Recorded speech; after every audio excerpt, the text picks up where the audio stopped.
Werfe eine Granate! Sprengladung scharf!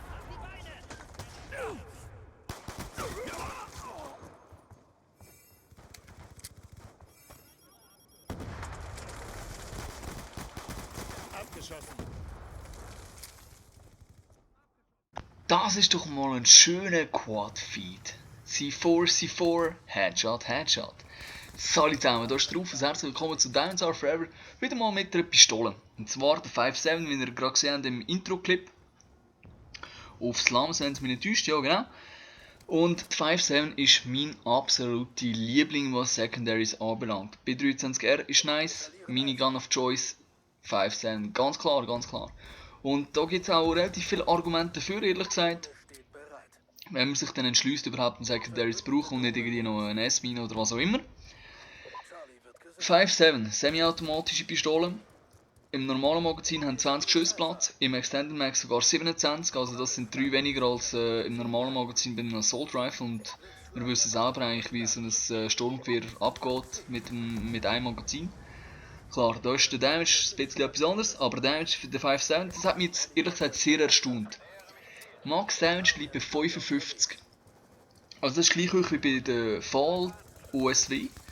Aber der Min Damage ist bei 19. Ich habe eher dort erwartet, dass 55, das würde bedeuten so Close Range 2. Warte mal.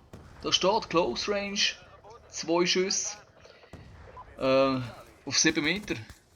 Ich habe es jetzt noch nie ausprobiert, ganz ehrlich, das ist auch Theorie und Verbindung etc. abhängig. Aber anscheinend killt die Waffe mit 2 Schüssen auf, klar, 7 Meter ist kurz, aber das ist ein Secondary, denkt für Sniper oder was auch immer, wo dann, wenn er keine Schüsse mehr hat oder der Gegner zu nahe ist, was auch immer, dann einfach noch die führen nimmt. Und da haben wir die 7 Meter, also noch erstaunt ehrlich gesagt, aber es sieht dann nicht ganz so rosig aus. 3 Meter länger auf 66, 3 Schüsse, Entschuldigung, länger auf 66 Meter, 4 Schüsse auf 81, 5 Schüsse auf 116 und 6 Schüsse endlich auf endlos. Also es ist nicht eine Long Range Waffe, aber eben für das ist sie eigentlich eine konzipiert.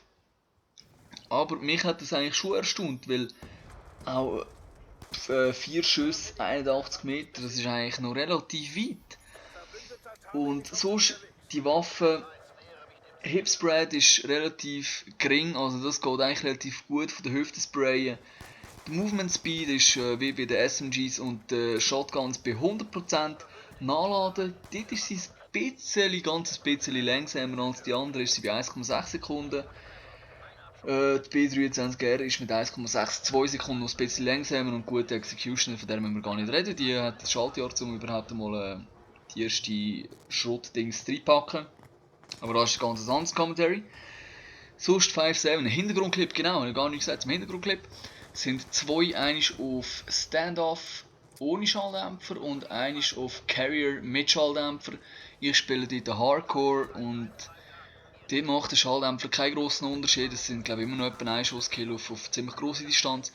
Sollte in Core eigentlich auch nicht grossen Unterschied machen, obwohl ich mich dort frage, warum man einen Schalldämpfer brauchen sollte, weil man nimmt es eigentlich eh nur im äußersten Notfall führen. Wenn nicht, wenn man sie als Primary braucht, dann als Perk würde ich natürlich sagen Plünderer, ganz klar, weil so viel Munition bekommt man nicht mit dieser Fähigkeit. Wahrscheinlich auch, damit man einfach die Schüsse, die man muss im Ziel haben, auch im Ziel hat.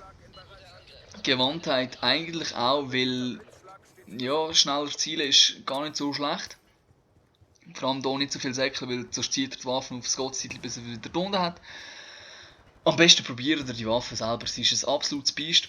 Meine Lieblings-Secondary und das wäre es schon wieder gewesen. Ich hoffe, es hat euch gefallen und wir sehen uns beim nächsten Mal. Schönen zusammen.